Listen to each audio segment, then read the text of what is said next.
Daf Yomi, Tractate Bava, page 64b, at the top of the page with the words Ihaki, Shapir, Kashyale. The Gemara asks, if so, if this is how the Braita is to be understood, the difficulty it posed is valid, as the Braita ends with an unanswered question. Why do I need the phrase, if the theft shall be found? The Gemara answers, this phrase is necessary because there is a refutation for the derivation cited in the Braita, as follows. From where in the verse does the Tana derive that it means to include all types of items? From the latter generalization of alive, but in the latter generalization itself, the word alive is written. What does the principle of generalization and a detail and a generalization accomplish? In other words, what does it include in the halacha of double payment? If it is written to include all types of items, this cannot be, as the word alive is written in the verse, indicating that if one steals animals, yes, he is liable to pay double payment. But if he steals something else, that is inanimate objects, no, he is not liable to pay double payment. Due to this reason, it was necessary for the Torah to include the phrase, if the theft shall be found. Himatzeh timatzeh, which includes all items, through the principle of a generalization and a detail and a generalization. The sages state an objection, but these repeated verbs are two generalizations that are adjacent to each other in the verse. And the details follow both of the generalizations. Consequently, it is not a case of generalization, a detail, and generalization, but rather of a generalization, and a detail. Ravina said, it is, as they say in the West, in other words in Israel, any place in the Torah where you find two generalizations adjacent to each other, place the detail between them, and then treat them as a generalization, a detail, and a generalization. The Gemara applies this principle to the verse, place the detail first, ox between himatzeh and timatzeh, and treat the verse as a generalization, a detail and a generalization, so that the other items that resemble the detail are included. To include what? If it serves to include animals, this is not necessary, as animals are derived from the word alive later in the verse. Rather, it serves to include an item that is not an animal, inanimate objects, let's say. And this is how you should expound the verse. Just as the items mentioned in the detail are clearly defined as movable property and are items that have intrinsic monetary value, so too anything that is movable property has intrinsic monetary value is included, to the exclusion of land and financial documents. And furthermore, following this method, place the next detail, donkey, between himatzeh and timatzeh, and treat it as a case of a generalization, a detail, and a generalization, so that other items that resemble the detail are included. Include what? If it serves to include an item that is not an animal, this is not necessary, as it already was derived from the word ox. Rather, it serves to include an object that is clearly delineated, to the exclusion of objects that are not clearly delineated in size or quantity. The Gemara asks, if that is so, if this is the correct way to analyze the verse, why do I need the verse to state sheep? There is nothing left to include. Rather, this whole approach must be rejected and a new method of analysis applied as follows. It is not treated as a case of generalization and a detail and a generalization. Rather, it is treated as a verse that amplified, restricted, and amplified as the school of Rabbi Yishmael taught. as the school of Rabbi Yishmael taught concerning the verse, "There may you eat of all that are in the waters, whatever has fins and scales, in the waters, in the seas, and in the rivers." Leviticus 11:9. As follows. The verse states, in the waters two times, and only afterward lists the details of seas and rivers. This is not expounded as a generalization and a detail and a generalization, because the detail does not appear between the generalizations. Rather, the verse amplified and then restricted and then amplified, and thereby amplified the greater category of waters, include everything except for seas and rivers. The specific matter excluded in the restriction here too, since the two generalizations are written before the details, it is expounded as an amplification, a restriction, and an amplification. What do the generalizations Himatse and Timatse include?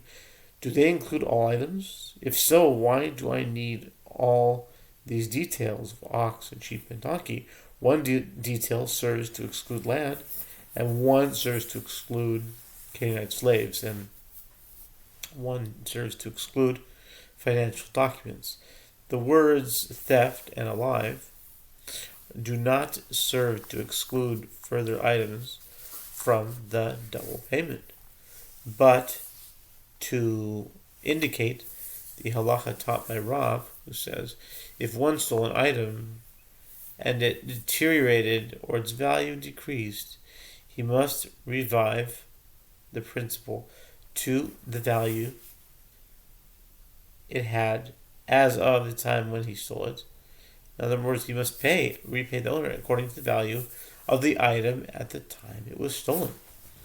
Until this point, the Gemara had been discussing the source of the obligation of a thief to pay double payment according to the Braita 63b, that maintains that both verses, Exodus 22:6 and 7, are referring to a bailee who falsely claims that a deposit was stolen from him. The Gemara asks, and according to the one who says that one of the two verses is speaking about a thief, and one is speaking about a bailee who falsely states the claim that a chief stole from him, and he derives that claim that a thief stole from him, and he derives that a thief stole himself must pay double payment from the phrase, and if the thief shall be found, Exodus 22:6. What does he derive from in this verse?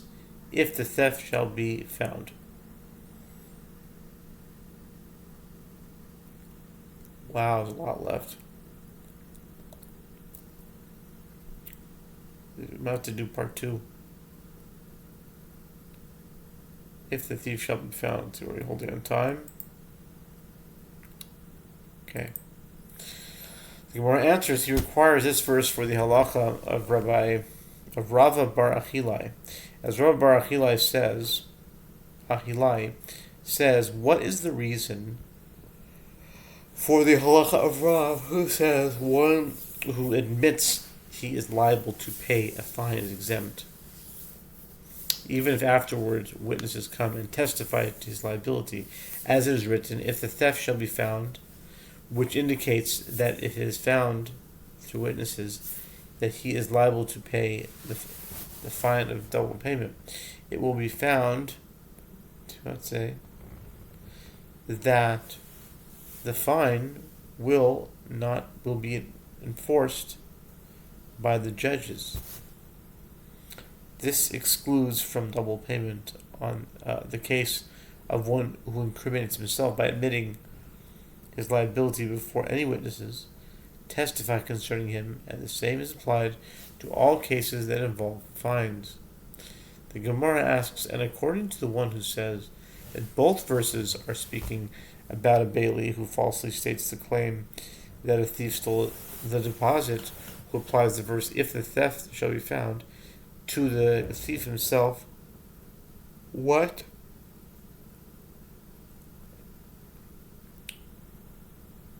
from where do we derive that one who incriminates himself is exempt from paying double payment or any other fine?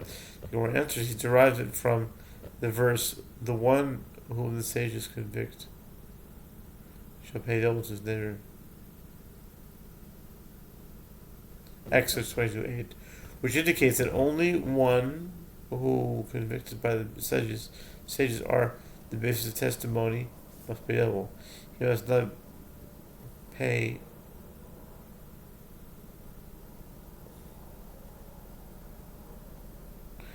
but okay.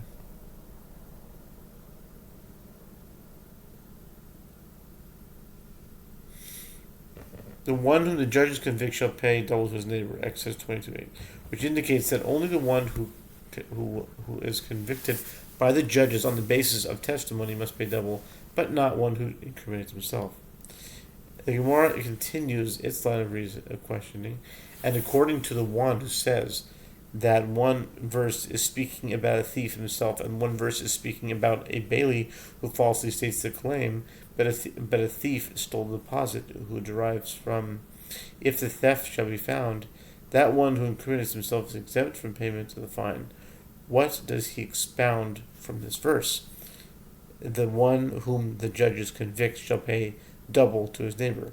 He could have said to you that verse is necessary to teach that one who admits his liability to pay a fine is exempt from repayment of it. Witnesses never come to testify against him. If witnesses never come to testify against him.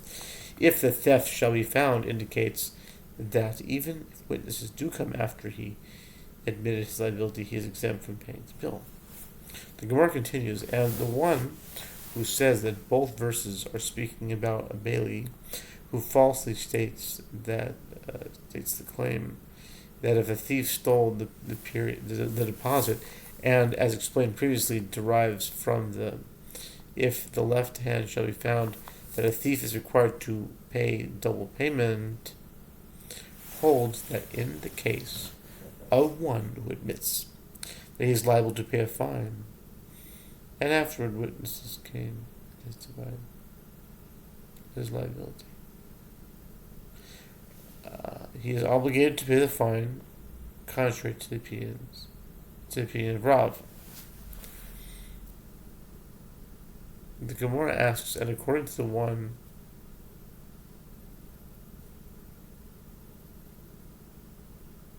Gemara asks, okay, not bad. Were we on time? We're almost there. We might have to do part 2. The Gemara asks,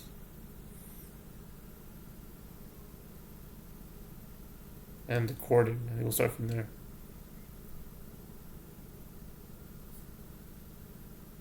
The Gemara asks,